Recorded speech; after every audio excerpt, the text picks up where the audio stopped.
Epstein files recent ಆಗಿ ಒಂದು 5-6 ದಿನಗಳಿಂದ ಯಾವ ನ್ಯೂಸ್ ನೋಡಿದ್ರು, ಆರ್ಟಿಕಲ್ ಓದಿದ್ರು, ಯೂಟ್ಯೂಬ್ ಓಪನ್ ಮಾಡಿದ್ರು, ಎಲ್ಲಿ ನೋಡಿದ್ರು ಎಪ್ಸ್ಟೀನ್ ಫೈಲ್ಸ್ ಸದ್ದಾಗ್ತಿದೆ. ಇದು ಒಬ್ಬ ವ್ಯಕ್ತಿ ಅಥವಾ ಒಂದು ಘಟನೆ ಬಗ್ಗೆ ಅಲ್ಲ, ಇದು ನಮ್ ಇಡೀ ಸಿಸ್ಟಮ್ ಎಷ್ಟು ಕೊಳ್ತೋಗಿದೆ ಅಂತ ತೋರಿಸೋ ಒಂದು ಚಾಪ್ಟರ್ ಅಂತಾನೆ ಹೇಳ್ಬೋದು. ಇಲ್ಲಿ ಮುಂದಕ್ಕೆ ಹೋಗೋ ಮುಂಚೆ ಎಪ್ಸ್ಟೀನ್ ಯಾರು ಅಂತ ಕ್ಲಿಯರ್ ಆಗಿ ಹೇಳ್ತೀನಿ.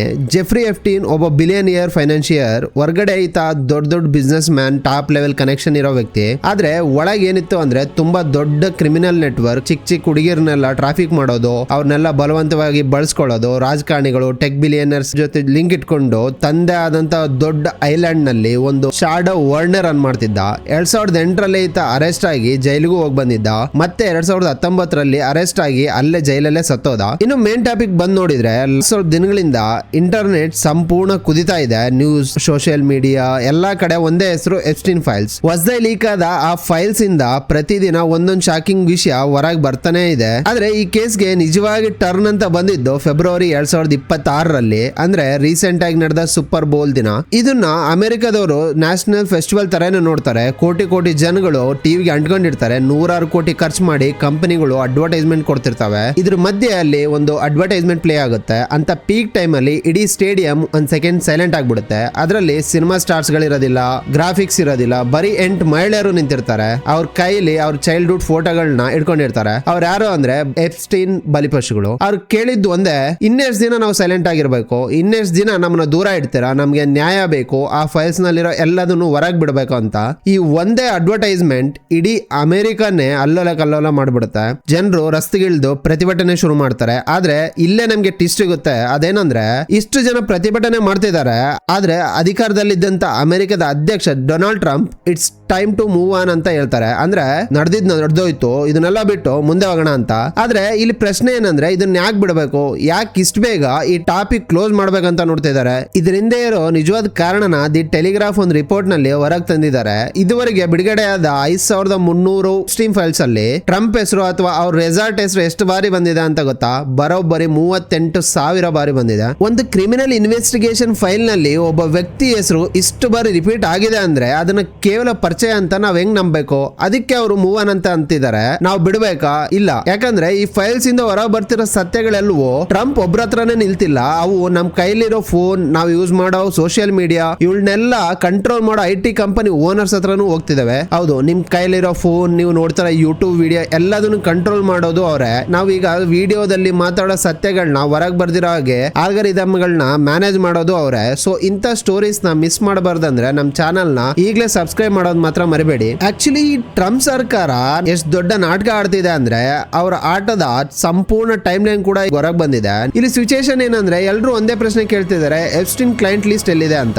ಆ ಲಿಸ್ಟ್ ಹೊರಗೆ ಬಂದ್ರೆ ದೊಡ್ಡ ತಲೆಗಳು ಉರುಳೋದು ಮಾತ್ರ ಗ್ಯಾರಂಟಿ. ಡೇಟ್ ನಂಬರ್ 1 ಡಿಸೆಂಬರ್ 30, 2024 ಅಮೆರಿಕದ FBI ಡೆಪ್ಯೂಟಿ ಡೈರೆಕ್ಟರ್ ಆದಂತ ಪಾಲ್ ಅಬೆಟ್ ತನ್ನ ಕೆಳಗಿನ ಅಧಿಕಾರಿಗಳಿಗೆ ಒಂದು ಮೇಲ್ ಹಾಕ್ತಾರೆ. ಮೀಡಿಯಾದಲ್ಲಿ ಎಲ್ಲರೂ ಮಾತಾಡ್ತಿರೋ ಹಾಗೆ ತಮ್ಮ ಇನ್ವೆಸ್ಟಿಗೇಷನ್ ನಲ್ಲಿ ನಿಜವಾಗಿನೂ ಕ್ಲೈಂಟ್ ಲಿಸ್ಟ್ ಸಿಕ್ಕಿದ್ಯಾ ಅಥವಾ ಇಲ್ಲ ಕ್ಲಿಯರ್ ಆಗಿ ಹೇಳಿ ಅಂತ ಕೇಳ್ತಾರೆ. ಡೇಟ್ ನಂಬರ್ 2 ಡಿಸೆಂಬರ್ 31, 2024 ಅಂದ್ರೆ ಸರಿಯಾಗಿ ಒಂದಿನ ಆದ್ಮೇಲೆ ಏಜೆಂಟ್ ರಿಪ್ಲೈ ಮಾಡ್ತಾರೆ, ಸರ್ ನಾವು ಎಲ್ಲಾ ಕಡೆ ಹುಡುಕಿದೀವಿ, ನಮ್ಮ ಇನ್ವೆಸ್ಟಿಗೇಷನ್ ನಲ್ಲಿ ಅಂತ ಯಾವುದೇ ಲಿಸ್ಟ್ ಇಲ್ಲ, ನೋ ಕ್ಲೈಂಟ್ ಲಿಸ್ಟ್ ಎಕ್ಸಿಸ್ಟ್ ಅಂತ ಕನ್ಫರ್ಮ್ ಮಾಡ್ತಾರೆ. ಮತ್ತೆ ಸ್ವಲ್ಪ ದಿನ ಮುಂದೆ ಜಂಪ್ ಮಾಡಿದ್ರೆ ಫೆಬ್ರವರಿ 19, 2025 ಸುಮಾರು 2 ತಿಂಗಳ ನಂತರ ಅದೇ ಪ್ರಶ್ನೆ ಮತ್ತೆ ಬರುತ್ತೆ.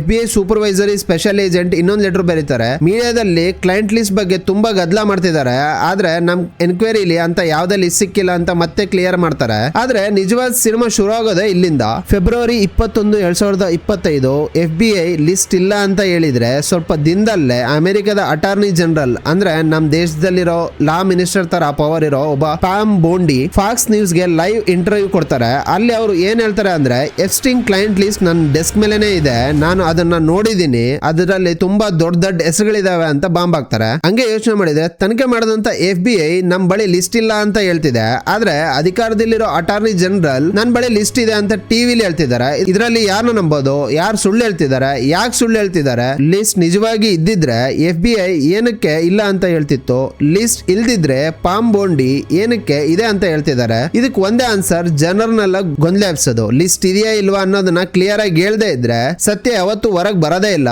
ಜನ ಲಿಸ್ಟ್ ಇದೆ ಅಂತ ಅನ್ಕೊಳ್ತಾರೆ, ಕೋರ್ಟ್ ಇಲ್ಲ ಅಂತ ಹೇಳುತ್ತೆ. ಇದ್ರ ಮಧ್ಯೆ ನಿಜವಾಗಿ ತಪ್ಪು ಮಾಡದಂತ ಆರೋಪಿಗಳು ಆರಾಮಾಗಿ ತಪ್ಪಿಸ್ಕೊಂಡು ಧರಿಸ್ಕೊಂಡು ಓಡಾಡ್ತಾರೆ. ಇದು ಇವ್ರ ನಿಜವಾದ ಆಟ. ಇಲ್ಲಿವರೆಗೆ ನಾವು ಎಪ್ಸ್ಟೀನ್ ಅಂದ್ರೆ ಬರೀ ಸಿನಿಮಾ ಸ್ಟಾರ್ಗಳು ಅಥವಾ ರಾಜಕೀಯದವರು ಹೋಗಿರ್ಬೋದು ಅಂತ ಅಂದ್ಕೊಂಡಿದೀವಿ. ಆದ್ರೆ ಹೊಸ ಫೈಲ್ ಇರೋ ಹೆಸರುಗಳು ನೋಡಿದ್ರೆ ನಮ್ಗೆ ಬೆವರು ಕೂಡ ಬರುತ್ತೆ. ಯಾಕಂದ್ರೆ ನಮ್ ಡೇಟಾ, ನಮ್ಮ ಆಲೋಚನೆ, ನಮ್ ಸೋಷಿಯಲ್ ಮೀಡಿಯಾನೆಲ್ಲ ಕಂಟ್ರೋಲ್ ಮಾಡೋ ಟೆಕ್ನಾಲಜಿ ಕಿಂಗ್ಸ್ ಅವರು. ಮೊದಲು ಅತಿ ಶ್ರೀಮಂತ ವ್ಯಕ್ತಿ ಸ್ಪೇಸ್ ಎಕ್ಸ್, ಟೆಸ್ಲಾ, ಟ್ವಿಟ್ಟರ್ ಮಾಲೀಕ ಆದಂತ ಎಲಾನ್ ಮಸ್ಕ್ ಬಗ್ಗೆ ಮಾಸ್ಕ್ ಈ ಹಿಂದೆ ಆರೋಪಗಳು ಬಂದಾಗೆಲ್ಲ ಒಂದೇ ಮಾತು ಹೇಳ್ತಿದ್ರು, ನನಗೆ ಏನು ಸಂಬಂಧ ಇಲ್ಲ, ನಾನು ಎಪ್ಸ್ಟೀನ್ ಹತ್ರ ಮಾತಾಡಿದೀನಿ, ಆದ್ರೆ ಅದು ಬರೀ ಬಿಸ್ನೆಸ್ ಗಾಗಿ, ನಾನು ಆ ಐಲ್ಯಾಂಡ್ ಯಾವತ್ತೂ ಹೋಗಿಲ್ಲ ಅಂತ ಸ್ಟೇಟ್ಮೆಂಟ್ ಕೊಡ್ತಿದ್ರು.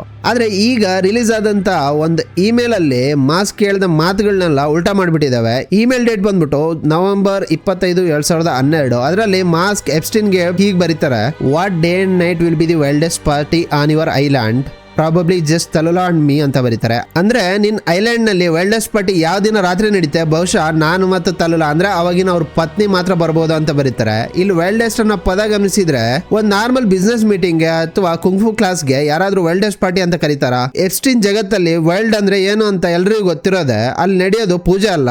ಆದ್ರೆ ಮಾಸ್ಕ್ ನೇರವಾಗಿ ಅಂತ ಪಾರ್ಟಿ ಯಾವಾಗ ಅಂತ ಕೇಳ್ತಿದ್ದಾರೆ. ಅಂದ್ರೆ ಅಲ್ಲಿ ಏನ್ ನಡೆಯುತ್ತೆ ಅಂತ ಅವ್ರಿಗೆ ಚೆನ್ನಾಗಿ ಗೊತ್ತಿತ್ತು ಅನ್ನೋದು ಕ್ಲಿಯರ್. ಇದ್ರ ಹಿಂದಿನ ದಿನಾನೇ ಎಪ್ಸ್ಟೀನ್ ಮಾಸ್ಕ್ಗೆ ಇನ್ನೊಂದ್ ಮೇಲೆ ಬರ್ದಿರ್ತಾನೆ, ಹೆಲಿಕಾಪ್ಟರ್ ಅಲ್ಲಿ ಐಲ್ಯಾಂಡ್ ಗೆ ನಿಮ್ ಕಡೆಯಿಂದ ಎಷ್ಟು ಜನ ಬರ್ತಿದಾರೆ ಅಂತ. ಅದಕ್ಕೆ ರಿಪ್ಲೈ ಆಗಿನೇ ಎಲಾನ್ ಮಾಸ್ಕ್ ಇಮೇಲ್ ನ ಬರ್ದಿರ್ತಾರೆ, ಇಷ್ಟ ದಿನ ನಾನು ಐಲ್ಯಾಂಡ್ ಮುಖಾನ ನೋಡಿಲ್ಲ ಅಂತ ಹೇಳ್ತಿದ್ದಂತ ಮಾಸ್ಕ್ 2012 ವರ್ಲ್ಡ್ ಪಾರ್ಟಿಗೆ ಹೋಗಕ್ಕೆ ಪ್ಲಾನ್ ಮಾಡಿರ್ತಾನೆ. ಈಗ ಇದಕ್ಕೆ ಮಾಸ್ಕ್ ಏನಂತ ಉತ್ತರ ಕೊಡ್ತಾರ ಅಂತ ನೋಡ್ಬೇಕು. ಮುಂದಿನ ಶಾಕಿಂಗ್ ಹೆಸರು ಅಮಾಯಕನಂತ ಕಾಣೋ ಮಾರ್ಕ್ ಜುಕರ್ಬರ್ಗ್. ಫೇಸ್ಬುಕ್ ಮಾಲೀಕ ಮಾರ್ಕ್ ಅವ್ರ ಹೆಸರು ಎಪ್ಸ್ಟೀನ್ ಲಿಸ್ಟ್ ಅಲ್ಲಿ ಏನು ಹೆಚ್ಚಾಗಿ ಕೇಳಿ ಬರ್ಲಿಲ್ಲ. ಆದ್ರೆ ಈ ಸರಿ ಡಿಪಾರ್ಟ್ಮೆಂಟ್ ಆಫ್ ಜಸ್ಟಿಸ್ ಒಂದು ಫೋಟೋ ರಿಲೀಸ್ ಮಾಡುತ್ತೆ. ಅದನ್ನ ನೋಡಿ ಇಡೀ ಟೆಕ್ ಜಗತ್ತೇ ಶಾಕ್ ಆಗುತ್ತೆ. ಇದು 2015 ನಡೆದಂತ ಒಂದು ಡಿನ್ನರ್ ಪಾರ್ಟಿ. ಆ ಫೋಟೋದಲ್ಲಿ ಒಂದು ಟೇಬಲ್ ಸುತ್ತ ಒಂದ್ ಕಡೆ ಎಲಾನ್ ಮಾಸ್ಕ್, ಇನ್ನೊಂದ್ ಕಡೆ ಮಾರ್ಕ್ ಜುಕರ್ಬರ್ಗ್, ಅವ್ರ ಜೊತೆ Peter ಥೀಲ್ and Jio ಇಲ್ಟೋ.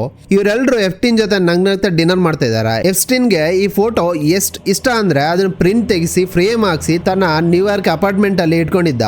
Mark Zuckerberg team ಇದಕ್ಕೆ ರೆಸ್ಪಾನ್ಸ್ ಕೊಟ್ಟು ಅವ್ರು ಒಂದ್ಸರಿ ಮಾತ್ರ ಭೇಟಿ ಆದ್ರು, ಅದಾದ್ಮೇಲೆ ಯಾವತ್ತೂ ಭೇಟಿ ಆಗಲ್ಲ ಅಂತ ಹೇಳ್ತಾರೆ.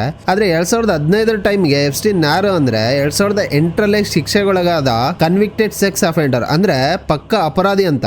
ಅಂದ್ರೆ ಚಿಕ್ಕ ಮಕ್ಕಳನ್ನ ಟ್ರಾಫಿಕ್ ಮಾಡ್ತಿದ್ದಾನೆ ಅಂತ ಇಡೀ ಜಗತ್ತಿಗೆ ಗೊತ್ತಿದ್ದಂತ ವ್ಯಕ್ತಿ ಜೊತೆ ಫೇಸ್ಬುಕ್ ಸಿಇಒ ಯಾಕೆ ಡಿನ್ನರ್ ಮಾಡ್ತಾನೆ? ಇವ್ರ ಮಧ್ಯೆ ಅಸಲಿ ಏನ್ ನಡೀತು? ನಮ್ ಪ್ರೈವಸಿ ಬಗ್ಗೆ ಯಾವಾಗ್ಲೂ ದೊಡ್ಡದಾಗಿ ಮಾತಾಡೋ ಜುಗರ್ಬರ್ಗ್ ಇಂತ ಕಳ್ಳನ್ ಜೊತೆ ವೈಲ್ಡ್ ಡಿನ್ನರ್ ಯಾಕೆ ಮಾಡ್ದ? ಈ ಲಿಸ್ಟ್ ಇಲ್ಲಿಗೆ ಮುಗಿಯೋದಿಲ್ಲ. ಇದಕ್ಕೆ ಹೆಸರು ರೀಡ್ ಆಫ್ ಮ್ಯಾನ್. ಯಾರಂದ್ರೆ ನಾವು ಜಾಬ್ ಹುಡ್ಕೋ ಬಳಸೋ ಲಿಂಕ್ಡ್ ಇನ್ ಕೋ-ಫೌಂಡರ್. ಹೊಸ ಫೈಲ್ಸ್ ಪ್ರಕಾರ ಈತ 2014 ಎಪ್ಸ್ಟೀನ್ ಐಲ್ಯಾಂಡ್ ಹೋಗಿರ್ತಾನೆ. ಆದ್ರೆ ಮೊದ್ಲಿತ್ತ ನಾನು ಯಾವತ್ತೂ ಹೋಗಿಲ್ಲ ಅಂತ ಹೇಳಿದ್ದ. ಆದ್ರೆ ಈಗ ಪಕ್ಕಾ ಪ್ರೂಫ್ ಸಿಕ್ಕಿದಾವೆ. ಎಪ್ಸ್ಟೀನ್ ತನ್ನ ಮೇಲಲ್ಲಿ ರೀಡ್ ಬಗ್ಗೆ he is a very close friend of main ಅಂತ ಬರ್ದಿರ್ತಾನೆ. ಅಂದ್ರೆ ಅವ್ರ ಫ್ರೆಂಡ್ಶಿಪ್ ಯಾವ ಲೆವೆಲ್ ಇತ್ತಂತ ನೀವೇ ಅರ್ಥ ಮಾಡ್ಕೋಬೇಕು. ಇನ್ನೊಬ್ಬ ಗೂಗಲ್ ಕೋ-ಫೌಂಡರ್ ಬ್ರೀನ್, ಈತ ಎಪ್ಸ್ಟೀನ್ ಅಪರಾಧಗಳಲ್ಲಿ ಭಾಗಿಯಾಗಿರ್ತಾನೆ ಅಂಡ್ ಗಿಸ್ಲೆನ್ ಮ್ಯಾಕ್ಸ್ವೆಲ್ ಜೊತೆ ಕೂಡ ಇಮೇಲ್ ಸಂಪರ್ಕ ಇರ್ತಾನೆ. ಅವಳು ಬ್ರೀನ್ ಗೆ ಮೆಸೇಜ್ ಮಾಡಿ, ಜೆಫ್ರಿ ಮನೆ ಡಿನ್ನರ್ ತುಂಬಾ ಕ್ಯಾಶುಯಲ್ ಆಗಿರ್ತದೆ ಅಂಡ್ ರಿಲ್ಯಾಕ್ಸ್ ಆಗಿರ್ತವೆ, ನೀನ್ ಖಂಡಿತ ಬರ್ಬೇಕಂತ ಆಹ್ವಾನ ಕೂಡ ಕೊಟ್ಟಿರ್ತಾಳೆ. ಆದ್ರೆ ಬ್ರೀನ್ ಓದ್ನೋ ಬಿಟ್ನೋ ಗೊತ್ತಿಲ್ಲ. ಆದ್ರೆ ಗೂಗಲ್ ಫೌಂಡರ್ ತರದ ವ್ಯಕ್ತಿಗೆ ಒಬ್ಬ ವುಮೆನ್ ಟ್ರಾಫಿಕರ್ ಜೊತೆ ಇಷ್ಟು ಕ್ಲೋಸ್ ಕನೆಕ್ಷನ್ ಯಾಕಿತ್ತು? ಕೆಲವು ರಿಪೋರ್ಟ್ ಗಳ ಪ್ರಕಾರ JP Morgan ಬ್ಯಾಂಕ್ ಅಲ್ಲಿ ಬ್ರೀನ್ ಅಕೌಂಟ್ ನ ಎಫ್ಟಿನೇ ಮ್ಯಾನೇಜ್ ಮಾಡ್ತಿರ್ತಾನೆ. ಇವರೆಲ್ಲರ ಹೆಸರು ನೋಡಿದ್ಮೇಲೆ ನನಗೆ ಅನ್ಸೋದೇನಂದ್ರೆ ಇವರು ಅಹಂಕಾರ ಅನ್ನೋದನ್ನ ತಲೆ ಮೇಲೆ ಇಟ್ಕೊಂಡು ಓಡಾಡ್ತಿದ್ದಾರೆ. ನಾವು ಕಾನೂನಿಗಿಂತ ದೊಡ್ಡವರು, ನಮ್ಗೆ ಯಾರು ಏನ್ ಮಾಡಕ್ ಆಗೋದಿಲ್ಲ ಅನ್ನೋ ಧೈರ್ಯನೂ ಇವ್ರಿಗಿದೆ. ಅದಕ್ಕೆ ಅವರು ಫೋನ್ ಅಲ್ಲಿ ಮಾತಾಡೋದು ಓಕೆ, ಆದ್ರೆ ಡೈರೆಕ್ಟ್ ಆಗಿ ಇಮೇಲ್ ನಲ್ಲಿ ಬರ್ದು ಕಳಿಸ್ತಿದ್ದಾರೆ.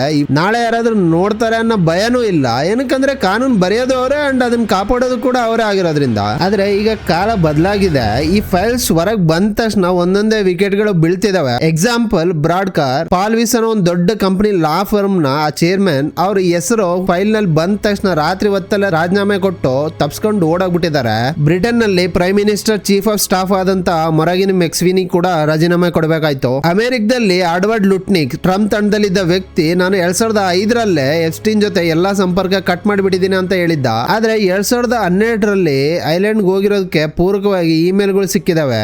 ಈ ಕೇಸ್ ನ ಸ್ಟಡಿ ಮಾಡ್ಬೇಕಾದ್ರೆ ನಮಗೆ ಮೊದಲು ನೆನಪು ಬರೋದು ಒಂದು ಕೆರೆಬಿಯನ್ ದ್ವೀಪ. ಅಲ್ಲಿ ಎಪ್ಸ್ಟೀನ್ ಒಂದು ಸಾಮ್ರಾಜ್ಯನೇ ಕಟ್ಕೊಂಡಿರ್ತಾನೆ. ಅದ್ರ ಹೆಸರೇ ಜೋರೋ ರಾಂಚ್. ಅಲ್ಲಿ ಒಂದು ದೊಡ್ಡ ಮಾಲ್ ಇತ್ತು, ಅದ್ರ ಕೆಳಗೆ ಅಂಡರ್ ಗ್ರೌಂಡ್ ಟನಲ್ ಗಳಿದ್ವು, ವಿಮಾನ ಇಳಿಯಕ್ಕೋಸ್ಕರ ಪ್ರೈವೇಟ್ ರನ್ವೇನೇ ಇತ್ತು. ಒಂದ್ಸರಿ ಆ ಗೇಟ್ ಒಳಗೆ ಹೋದ್ರೆ ಅಲ್ಲಿ ಏನ್ ನಡೆದ್ರು ಕೂಡ ಹೊರಗಡೆ ಕೇಳಿಸೋದೇ ಇಲ್ಲ. ಬಾಧಿತರು ಹೇಳೋ ಪ್ರಕಾರ ಪ್ರತಿಯೊಂದು ಮೂಲೆಗಳಲ್ಲಿ CC ಕ್ಯಾಮ್ರಾ ಇದ್ದು ಅಂಡ್ ಎಪ್ಸ್ಟೀನ್ ಗೆ ಸ್ಪೆಷಲ್ ಕಂಪ್ಯೂಟರ್ ರೂಮ್ ಕೂಡ ಇತ್ತು. ಅಲ್ಲಿ ಇಟ್ಕೊಂಡು ಇಡೀ ರಾಂಚ್ ನ ನ ಲೈವ್ ಅಲ್ಲಿ ಮಾನಿಟರ್ ಮಾಡ್ತಿದ್ದ. ಅಂದ್ರೆ ಅಲ್ಲಿ ಬಂದಂತ ಹುಡುಗಿರು ಅತಿಥಿಗಳು ಯಾರು ಅವ್ನ ಕಣ್ಣಿಗೆ ಸಿಗದೆ ತಪ್ಸ್ಕೊಳಕ್ ಸಾಧ್ಯನೇ ಇರ್ಲಿಲ್ಲ. ಡೈರೆಕ್ಟ್ ಆಗಿ ಹೇಳ್ಬೇಕಂದ್ರೆ ಅದು ಒಂದು ಲಕ್ಸುರಿ ಜೈಲ್ ತರನೇ ಇತ್ತು. ಆದ್ರೆ ಇಲ್ಲಿ ಎಲ್ಲರನ್ನ ಶಾಕ್ ಮಾಡದಂತ ಪಾಯಿಂಟ್ ಏನಂದ್ರೆ 2019ರಲ್ಲಿ ಎಪ್ಸ್ಟೀನ್ ಅರೆಸ್ಟ್ ಆದಾಗ FBI ನ್ಯೂಯಾರ್ಕ್ ಮನೆ, ಪ್ಯಾರಿಸ್ ಅಪಾರ್ಟ್ಮೆಂಟ್ ನೆಲ್ಲ ಸರ್ಚ್ ಮಾಡ್ತು. ಆದ್ರೆ ಈ 10,000 ಎಕರೆ ರಾಂಚ್ ನ ಟಚ್ ಮಾಡೋದಿಲ್ಲ. ಅಂದ್ರೆ ಅವ್ರಿಗೆ 10,000 ಎಕರೆ ಟಚ್ ಮಾಡಕ್ಕೆ ಭಯ ಆಯ್ತಾ, ಅಲ್ಲಿ ಹೊರಗ್ ಬರಬಾರ್ದಂತ ರಹಸ್ಯಗಳಿದಾವ. ಈಗ ಹೊಸದಾಗಿ ಲೀಕ್ ಆದಂತ ಫೈಲ್ ನೋಡಿದ್ರೆ ಆ ರಹಸ್ಯಗಳು ಒಂದೊಂದಾಗಿ ಹೊರಗ್ ಬರ್ತಿದಾವೆ. ಎಸ್ಟಿನ್ಗೆ ಕೇವಲ ಹಣ ಅಂಡ್ ಹುಡುಗಿರ್ ಕ್ರೇಜ್ ಮಾತ್ರ ಇರ್ಲಿಲ್ಲ, ಅವನಿಗೆ ಗಾಡ್ ಕಾಂಪ್ಲೆಕ್ಸ್ ಕೂಡ ಇತ್ತು. ಅವನು ತನ್ನ ತಾನೇ ಒಂದು ಸೂಪರ್ ವುಮೆನ್ ತರ ಅಂದ್ಕೊಂಡಿದ್ದ. ಅದಕ್ಕೆ ಅವನು ಈ ರಾಂಚ್ ಅಲ್ಲಿ ಒಂದು ವಿಚಿತ್ರ ಪ್ರಯೋಗ ಕೂಡ ಮಾಡ್ತಿದ್ದ. ತನಿಖಾಧಿಕಾರಿಗಳು ಇದನ್ನ ಬೇಬಿ ರಾಂಚ್ ಅಂತ ಕರೀತಾರೆ. ಈ ರಾಂಚ್ ಅಲ್ಲಿ ಅವನು ಮಾಡ್ಕೊಂಡಿದ್ದಂತ ಪ್ಲಾನ್ ಏನಂದ್ರೆ ಎಸ್ಟಿನ್ ತನ್ನ DNA ನ ಜಗತ್ತಿನಾದ್ಯಂತ ಸ್ಪ್ರೆಡ್ ಮಾಡ್ಬೇಕು ಅಂತ ಅನ್ಕೊಂಡಿದ್ದ. ನಂತರನೇ ಬುದ್ಧಿವಂತ ಜನರು ಇನ್ನು ಹುಟ್ಟಬೇಕು ಅಂತ ಅವನಿಗೆ ಒಂದು ಹುಚ್ಚಿತ್ತು. ಅದಕ್ಕಾಗಿ ಅವನು ಜೋರೋ ರಾಂಚ್ ಅಲ್ಲಿ ಒಂದ್ ಟೈಮ್ ಅಲ್ಲಿ 20 ಹುಡುಗಿರ್ನ ತಂದೆ ಸ್ಪರ್ಮ್ ನಿಂದ ಪ್ರೆಗ್ನೆಂಟ್ ಮಾಡೋ ಪ್ಲಾನ್ ಮಾಡಿದ್ದ. ಕೇಳೋಕ್ ಇದು ಯಾವ್ದೋ ಒಂದು ಫಿಲ್ಮ್ ಸ್ಟೋರಿ ತರ ಐತೆ, ಆದ್ರೆ ಇದು ನಿಜವಾಗಿ ನಡೆದಿರ್ಬೋದಂತ ಒಂದು ಭಯಾನಕ ರಿಯಾಲಿಟಿ ಕೂಡ ಹೌದು. ಈಗ ಈ ರಾಂಚ್ ಬಗ್ಗೆ ಕೇಳಿದ್ರೆ ನಿಮ್ಗೆ ಮೈ ಜುಮ್ ಅನ್ಸಿದ್ಯಲ್ಲ. ಆ ಜೋರೋ ರಾಂಚ್ ಅಲ್ಲಿ ಇಬ್ರು ವಿದೇಶಿ ಹುಡುಗಿರು ಸತ್ತಿದಾರ ಅನ್ನೋ ಗಂಭೀರ ಆರೋಪ ಕೂಡ ಕೇಳಿ ಬಂದಿದೆ. ಅವ್ರು ಹೇಗ್ ಸತ್ರು ಅಂತ ಹೇಳಿದ್ರೆ ಎಪ್ಸ್ಟೀನ್ ಅಂಡ್ ಅವ್ರ ಗೆಸ್ಟ್ ಗಳು ಅವ್ರ ಮೇಲೆ ಅತ್ಯಂತ ಕ್ರೂರವಾಗಿ ವರ್ತಿಸಿ ಆ ಹುಡುಗಿರ್ ಗಂಟ್ಲನ್ನೆಲ್ಲ ಈಸ್ಕಿ ಕೊಂದಿದಾರ ಅಂತಾನು ನ್ಯೂಸ್ ಬರ್ತಿದೆ. ಅದಾದ್ಮೇಲೆ ಅದೇ ರಾಂಚ್ ಅಲ್ಲಿ ಎಲ್ಲೋ ಗುಂಡಿ ತೋಡಿ ಅವ್ರನ್ನ ಅಲ್ಲೇ ಊದ್ ಬಿಟ್ಟಿದಾರ ಅಂತಾನು ಹೇಳ್ತಿದಾರೆ. ಇಲ್ಲಿ ನೀವು ಒಂದ್ ಲಿಂಕ್ ಜೋಡಿಸಿ ನೋಡಿದ್ರೆ ಒಂದ್ ವೇಳೆ FBI ಆ ರಾಂಚ್ ನ ತೋಡಿದ್ರೆ ಆ ದೇಹಗಳು ಖಂಡಿತವಾಗಿ ಹೊರಗೆ ಬರ್ತಿದ್ವು. ಆಗ ಇದು ಕೇವಲ ಟ್ರಾಫಿಕಿಂಗ್ ಕೇಸ್ ಅಲ್ಲದೆ ಮರ್ಡರ್ ಕೇಸ್ ಆಗಿ ತನಿಖೆ ನೆಕ್ಸ್ಟ್ ಲೆವೆಲ್ ಹೋಗ್ತಿತ್ತು. ಅದೇ ನೆಕ್ಸ್ಟ್ ಲೆವೆಲ್ ಇನ್ವೆಸ್ಟಿಗೇಷನ್ ಹೋಗಿದ್ರೆ ದೊಡ್ಡ ದೊಡ್ಡ ರಾಜಕಾರಣಿಗಳು ಅಂಡ್ ಟೆಕ್ ಓನರ್ಗಳು ಈ ಹೆಸರುಗಳು ಎಲ್ಲವೂ ಹೊರಗೆ ಬರ್ತಿದ್ವು. ಅದಕ್ಕೆ ಅನ್ಸುತ್ತೆ FBI ಆ ರಾಂಚ್ ಕಡೆನೆ ನೋಡ್ಲಿಲ್ಲ. ಆ ಸತ್ತೋದಂತ ಹುಡುಗಿರು ಯಾರು, ಅವ್ರ ಹೆಸರೇನು, ಅವ್ರ ಕುಟುಂಬ ಏನಾಯ್ತು, ಈ ಪ್ರಶ್ನೆಗಳಿಗೆ ಯಾರ ಹತ್ರನೂ ಉತ್ತರನೇ ಗೊತ್ತಿಲ್ಲ. ಅವ್ರಿಗೆ ಕನಿಷ್ಠ ಒಂದು ಸಮಾಧಾನ ಇಲ್ಲ. ಇದು ಸಿವಿಲೈಸ್ಡ್ ಸೊಸೈಟಿ ಅಂತ ಹೇಳ್ಕೊಳ್ಳುವಂತ ಅಮೆರಿಕದಲ್ಲಿ ನಡೆದಂತ ನಿಜವಾದ ಗೌರವ. ಎಪ್ಸ್ಟೀನ್ 2008ರಲ್ಲಿ ಜೈಲಿಗೆ ಹೋಗಿ ಬಂದ್ಮೇಲೆ ಬುದ್ಧಿ ಕಲ್ತಿರ್ಬೇಕು ಅಂತ ಅವರೆಲ್ಲ ಅನ್ಕೊಂಡಿದ್ರು. ಆದ್ರೆ ಫೈಲ್ಸ್ ನೋಡಿದ್ರೆ ಜೈಲಿನಿಂದ ಬಂದ್ಮೇಲೆನೆ ಅವನು ಇನ್ನು ಹೆಚ್ಚಾಗಿ ಇವನ್ನೆಲ್ಲ ಮಾಡಿದಾನೆ ಅನ್ನೋದು ಸ್ಪಷ್ಟವಾಗ್ತಿದೆ. 2016ರಲ್ಲಿ ಅಂದ್ರೆ ಅವ್ನ್ ಸಾಯೋ 3 ವರ್ಷ ಮೊದಲು ಅವನಿಗೆ ಒಂದು ಇಮೇಲ್ ಬರುತ್ತೆ. ಸಬ್ಜೆಕ್ಟ್ ಲೈನ್ ಬಂದ್ಬಿಟ್ಟು ಕುಂಡಲಿನಿ ಯೋಗ ಅಂದ್ರೆ ಆಧ್ಯಾತ್ಮಿಕ ಅಭ್ಯಾಸ ಅಂತ ನಮಗೆ ಗೊತ್ತು. ಆದ್ರೆ ಎಪ್ಸ್ಟೀನ್ ಜಗತ್ತಲ್ಲಿ ಅದು ಒಂದು ಕೋಡ್ ವರ್ಡ್. ಆ ಇಮೇಲ್ ಅಲ್ಲಿ ಏನ್ ಬರ್ದಿತ್ತಂದ್ರೆ meet me at class 9:30 so many art girls young flesh ಅಂತ ಅಂಡ್ ಇನ್ನೂ ಕೆಲವು ಅಸಭ್ಯ ಸಾಲುಗಳು ಕೂಡ ಇರ್ತವೆ. ಕೊನೆಯಲ್ಲಿ ಲವ್ ಎ ಅಂತ ಒಂದು ಸೈನ್ ಕೂಡ ಬ್ಲಾಕ್ ಮಾಡಿರುತ್ತಾರೆ. ಇದು ನಡೆದಿದ್ದು ನ್ಯೂಯಾರ್ಕ್ ನ ನ್ಯೂಯಾರ್ಕ್ ಅನ್ನೋ ಒಂದು ಯೋಗ ಸ್ಟುಡಿಯೋದಲ್ಲಿ. ಈಗ ಅದನ್ನು ಮುಚ್ಚಿಬಿಟ್ಟಿದ್ದಾರೆ. ಅಂದ್ರೆ ಯೋಗ ಮಾಡ್ಲಿಂಗ್ ಹೆಸರಲ್ಲಿ ಹುಡುಗಿಯರನ್ನ ಕರೆಸಿ ಅವ್ರನ್ನ ಎಪ್ಸ್ಟೀನ್ಗೆ ಬಲಿಯಾಗಿ ಕೊಡ್ತಿದ್ರು. ಯಂಗ್ ಫ್ಲೆಶ್ ಅಂದ್ರೆ ಹುಡುಗಿಯರನ್ನ ಮನುಷ್ಯರಂತ ನೋಡದೆ ವಸ್ತುಗಳಂತ ನೋಡ್ತಿದ್ದಾನೆ ಅನ್ನೋ ಒಂದು ಅರ್ಥ. 2016ರಲ್ಲೂ ಎಪ್ಸ್ಟೀನ್ ಇದೇ ಕೆಲಸ ಮಾಡ್ತಿದ್ದ ಅಂಡ್ ಅವನಿಗೆ ಸಹಕರಿಸಿದ್ದವರು ಇನ್ನೂ ಆರಾಮಾಗಿ ಹೊರಗೆ ತಿರುಗ್ತಿದ್ದಾರೆ. ಈ ಕೇಸ್ ಅಲ್ಲಿ ಇನ್ನು ಡಿಸ್ಟರ್ಬ್ ಮಾಡಿದಂತ ವಿಷಯ ಏನಂದ್ರೆ ಡಿಪಾರ್ಟ್ಮೆಂಟ್ ಆಫ್ ಜಸ್ಟಿಸ್ ಬಿಡುಗಡೆ ಮಾಡಿದಂತ ಡಾಕ್ಯುಮೆಂಟ್ ಅಲ್ಲಿ ಒಂದು ವಿಕ್ಟಿಮ್ ಡೈರಿ ಸಿಕ್ಕಿದೆ. ಆಕೆ ಟೀನೇಜರ್ ಆಗಿದ್ದಾಗ ಎಪ್ಸ್ಟೀನ್ ಬಳಿಗೆ ಸಿಕ್ಕಾಕೊಳ್ತಾಳೆ. ಅದಾದ್ಮೇಲೆ ಅದೇ ನರಕದಲ್ಲೇ ಆಕೆ ಗರ್ಭಿಣಿ ಕೂಡ ಆಗ್ತಾಳೆ. ಆಕೆ ಮಗುವನ್ನ ಎತ್ತುತ್ತಾಳೆ. ಆದ್ರೆ ಆ ಮಗು ಹುಟ್ಟಿದ ತಕ್ಷಣ ಮ್ಯಾಕ್ಸ್ವೆಲ್ ಅದನ್ನ ಕಿತ್ಕೋತಾಳೆ. ಆ ತಾಯಿಗೆ ತನ್ನ ಮಗುನ ಮುಖಾನೇ ಸರಿಯಾಗಿ ನೋಡಕ್ ಬಿಡೋದಿಲ್ಲ.